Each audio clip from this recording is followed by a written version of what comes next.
नमस्कार दोस्तों। जैसा कि आप जानते हैं कि एर्थिंग मास्टर टूर्नामेंट चल रहा है ग्रैंड मास्टर्स का, जिसका क्वार्टर फाइनल का ये एक मैच है जिसमें दुबो खेल रहे हैं वाइट की तरफ से और ब्लैक की तरफ से मैग्नस कार्लसन खेल रहे हैं। तो इस मैच में मैग्नस कार्लसन पीस अप होते हुए भी पोजीशन को संभाल नहीं पाए, जीते हुए मैच को नहीं जीत पाए और डुबो ने उन्हें डुबो दिया। ये जो डैनियल डुबो हैं ये रूस के 24 साल के प्लेयर हैं और मैग्नस कार्लसन नॉर्वे के। तो गेम के स्टार्टिंग कुछ एंटी निम्जो इंडियन डिफेंस की लाइन के हिसाब से चला। जैसे कि मैं ओपनिंग करता हूँ, मिस्टर डुबो ने भी कुछ ओपनिंग उसी तरह करी। मिस्टर डुबो ने किया D4, मैग्नस कार्लसन ने किया नाइट टू F6, फिर C4 किया डुबो ने और फिर मैग्नस ने किया E6। उसके बाद नाइट टू F3 किया डुबो ने और फिर मैग्नस कार्लसन ने क्वींस इंडियन डिफेंस का queen's gambit decline version play किया है यहाँ पर, जो कि एंटी निम्जो में भी कन्वर्ट हो जाता है। तो मैग्नस कार्लसन ने D5 किया तो मिस्टर डुबो ने किया G3। आइडिया इनका यही है कि ये अपने F बिशप को G2 स्क्वायर पे पुश करके कैसलिंग करना चाहेंगे, लेकिन उससे पहले आता है चेक। तो चेक बचाने के लिए यहाँ पर वैसे बिशप रखा जाता है, लेकिन मिस्टर डुबो ने नाइट रखा और फिर यहाँ पे एक पीस काट देते हैं, एक पॉन काट देते हैं मैग्नस, लेकिन डुबो को तो वही करना है, G2 अपने लाइट स्क्वायर बिशप को G2 पे प्लेस करना है। तो वहाँ पर मैग्नस कार्लसन ने एक पॉन और नीचे लिया है, ये अच्छी मूव है। अब इस बिशप पे अटैक है ताकि बिशप पीछे चला जाए। तो बिशप पीछे जाने के बजाय बिशप नाइट के साथ एक्सचेंज हो जाता है और इसके बाद मैग्नस कार्लसन एक और पॉन उतारते हैं। अब ये 3 पॉन्स को ये नीचे उतारना चाह रहे हैं पास पॉन बनाने के लिए, लेकिन डुबो ने इनके इस पॉन स्ट्रक्चर को ब्रेक करने का सोचा, इसलिए डुबो ने किया A4। तो इस पॉन को सपोर्ट दी B5 पॉन को। तो यहाँ पर डुबो एक डिफरेंट मूव चलते हैं, एक नई चाल चलते हैं, क्वीन टू C2।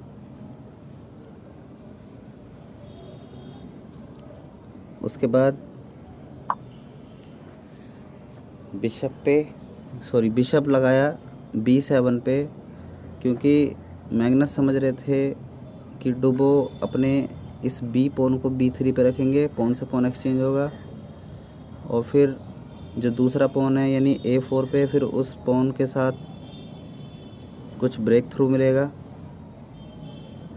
तो ये जो C6 का पॉन है ये ख़तरे में आ सकता है, तो इसलिए उसको पहले से ही उन्होंने बिशप से डिफेंस कर दिया फ्यूचर देखते हुए। तो यहाँ पर ग्रैंड मास्टर्स मैंने काफ़ी नोटिस किया है कि ये H फाइल के पॉन्स को या A फाइल के पॉन्स को ये आगे बढ़ाते रहते हैं। इनका आइडिया ये रहता है कि इधर से ये रुक निकालना चाहते हैं, इन पॉन को आगे बढ़ा करके यहाँ से रुक को ऊपर निकाल लेते हैं ये। तो मैंने ज़्यादातर ये ट्रेंड देखा है ग्रैंड मास्टर्स में। अब वहाँ पर नाइट को डेवलप किया, तो यहाँ पर एक पॉन और पुश किया ताकि यहाँ पर रुक निकल सके H4 पर। तो पहले पॉन को रोका मैग्नस ने और फिर नाइट एक्सचेंज का ऑफ़र, लेकिन mister Magnus Carlsen knight exchange नहीं करते बल्कि अपने नाइट की पोजीशन को ठीक करते हैं। प्लस ये जो बिशप है डुबो का लाइट स्क्वायर बिशप, इसका रास्ता रोकने के लिए, क्योंकि एक्चुअली ये बिशप जो है इनके इस पॉन को काट रहा था, C6 पॉन पर अटैक बना रहा था नाइट और ये बिशप, जबकि उसको डिफेंस केवल उनका बिशप ही कर रहा है कार्लसन का। तो इस पॉन को बचाया उन्होंने और डायगोनल को भी क्लोज किया मैग्नस ने अपने नाइट से। अब यहाँ पर मैंने बताया था कि ये जो ग्रैंड मास्टर्स होते हैं ये पॉन को बढ़ा बढ़ा के एच पॉन को या ए पॉन को, और यहाँ से रुक निकालने का इनका एक ट्रेंड चल रहा है, तो इन्होंने वही किया। अब यहाँ पे एक नाइट को ले आते हैं मैग्नस कार्लसन F6 पर। तो डुबो ने यहाँ पर पहले किंग को E से F पर प्लेस किया और फिर क्वीन को यहाँ पर रखा ताकि कैसलिंग करने के बाद रुक्स कनेक्ट हो जाएं मैग्नस ने। तो एक मूव किंग की ओर चली, पहले E से F और F से G पे लेके आए अपने किंग को डुबो। तो यहाँ पर मैग्नस ने क्वीन पर नाइट से अटैक बना दिया। तो यहाँ पर डुबो करते हैं क्वीन टू C1, नाइट से बचाते हैं। अब इनके पॉन पर अटैक आ जाता है डुबो के, यानी D4 पॉन पर मैग्नस के रुक से अटैक आ गया है। तो इन्होंने पहले पॉन से पॉन एक्सचेंज कर लिया इधर, उधर मैग्नस ने भी पॉन से पॉन एक्सचेंज किया और फिर यहाँ पर इस नाइट को काट सकते हैं क्योंकि ऊपर रुक नहीं है अभी। तो यहाँ पर एक पॉन और एक्सचेंज हो जाता है। अब बारी है डुबो की। तो डुबो ने क्या करा, बहुत अच्छा ये मूव ढूंढी क्योंकि यहाँ पर बिशप बैठा हुआ है डुबो का G2 पर। तो इस बिशप को एक तरह से पिन करा है और अटैक भी लगाया है अपने रुक से। तो पहले इस बिशप का रास्ता रोका मैग्नस ने। तो डुबो ने अब अपने रुक से मैग्नस के G7 पॉन को टारगेट बनाया, तो उसको सेव किया मैग्नस ने अपने रुक से। तो अब इन्होंने अपनी क्वीन को डुबो ने C2 पर रखा और आइडिया ये है कि इस क्वीन को जो कि C2 पे रखी है, इसको ये लेके जाना चाहते हैं H7 स्क्वायर पे और रुक पे अटैक बनाएंगे, रुक पे टारगेट बनाएंगे। तो यहाँ पर मैग्नस कार्लसन पॉन पुश कर देते हैं क्योंकि अगर यहाँ पे पॉन पुश हो गया तो ये क्वीन अब उधर नहीं जा सकती अभी H7 पे, नहीं तो पॉन और आगे पुश हो जाएगा। तो इसने पहले इस पॉन को काट दिया, इन्होंने मैग्नस ने अपने पॉन से इस पॉन को काट दिया। उसके बाद यहाँ पर एक अच्छी चाल चली कि अभी भी क्वीन वहाँ पर H7 पे जाके रुक पर अटैक नहीं बना सकती, नहीं तो ये पॉन पुश हो जाएगा। तो इसलिए इस पॉन को रोके रखने के लिए क्वीन को भी यहीं रहना पड़ेगा और जो डुबो का रुक है A7 पर, उसको वो बैक लेके आए A3 पर। तो अब मैग्नस अपनी क्वीन के ऊपर रुक रख देते हैं। तो डुबो करते हैं नाइट टू D3। अब यहाँ पर जो मैग्नस कार्लसन हैं अच्छा खेल रहे हैं, बहुत अच्छा। तो नाइट को लेके गए F6 स्क्वायर पे और टारगेट है इनका रुक G4 का रुक। तो यहाँ पर मिस्टर डुबो एक बहुत क्या करते हैं, मिस्टर डुबो पहले तो बिशप से बिशप एक्सचेंज कर लेते हैं, ओके। उसके बाद ये ब्लंडर कर दी, ये डुबो की पूरे गेम की सबसे बड़ी मिस्टेक है क्योंकि यहाँ पर इस नाइट को यहाँ ले जाने की बजाय आप अपने रुक को बचाते, यहाँ ले जाने के बजाय आप अपने इस रुक को बचाते यहाँ पे या यहाँ रखने से। तो यहाँ रखना ज़्यादा अच्छा था H3 पे। तो इन्होंने अपने रुक को तो बचाया नहीं, बल्कि क्या कर दिया, नाइट को रख दिया इन्होंने C5 पे, जो कि गेम की एक बहुत बड़ी ब्लंडर है। जो कि एक ग्रैंड मास्टर इस तरह की मूव्स चलें तो बड़ा हैरानी होती है। तो यहाँ पर मैग्नस कार्लसन ने क्या किया, पहले तो नाइट काट दिया और अपना रुक दे दिया और फिर अपने नाइट से रुक काट दिया। अब यहाँ पर पीस काउंटिंग अगर आप करते हैं तो सीधे सीधे पीस अप है मैग्नस कार्लसन, जैसे कि आपको दिख ही रहा है। और पॉन्स के मामले में भी मैग्नस कार्लसन एक पीस एक पॉन अप भी हैं।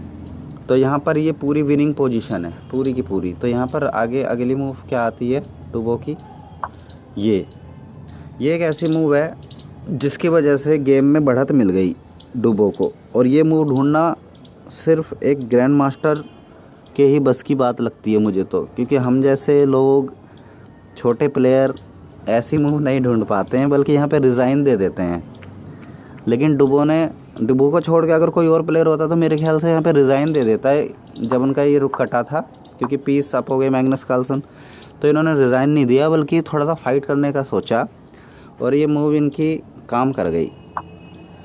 अब यहाँ पर ये जो मूव चली है ना, तो इसको मैग्नस कार्लसन ने इस पॉन को काट दिया, जो कि नहीं काटना चाहिए था। ये गलत मूव लगी मुझे उनकी, क्योंकि इस क्वीन को आप यहाँ रखते, यानी मैग्नस कार्लसन अगर इस क्वीन को B6 पे रखते तो आइडिया ये रहता कि ये क्वीन सीधा ये देखिए F2 स्क्वायर पर, यानी यहाँ पर किंग को चेक देती और फिर मेट हो जाती है 1-2 चाल के बाद। तो इन्होंने ये मिस किया मैग्नस ने, बल्कि इसको काट दिया। तो काटने के बाद फिर पॉन डुबो ने भी काट दिया और क्वीन पर अटैक। अब क्वीन को बचाना होगा, तो क्वीन को बचा के ले गए वो B6 पे। अब किया इन्होंने B6, तो पहले से B6 कर देते तो फ़ायदे में रहते। अब आपको पता है कि यहाँ पे सीधा थ्रेट है, चेक देंगे पहले नाइट की सपोर्ट में, क्वीन को F2 पे रख के, और उसके बाद अगली मूव है मेट।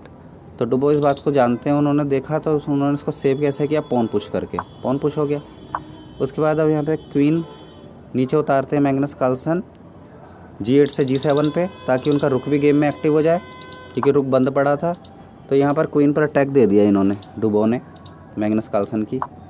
तो क्वीन को लेके गए ये कहाँ पर, D8 पर। और इस क्वीन को यहाँ पे ले जाने में इन्होंने काफ़ी टाइम लिया, बहुत देर बाद सोच करके इस क्वीन को यहाँ पे रखा इन्होंने।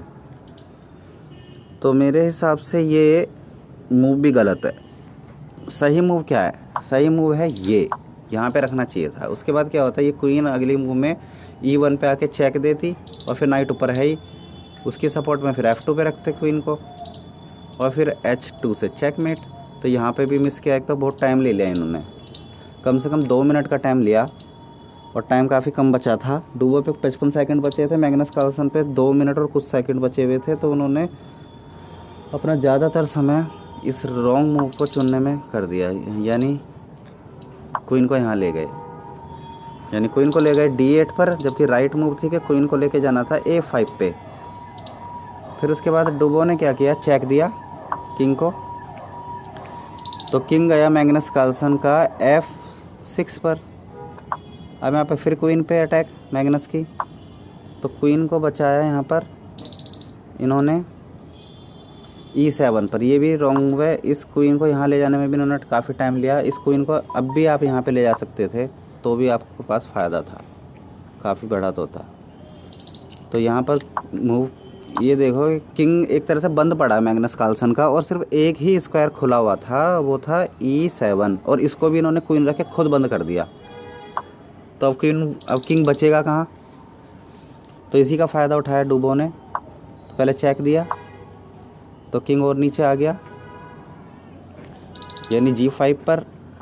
अब यहाँ पर ये नाइट पर अटैक बना रहे हैं,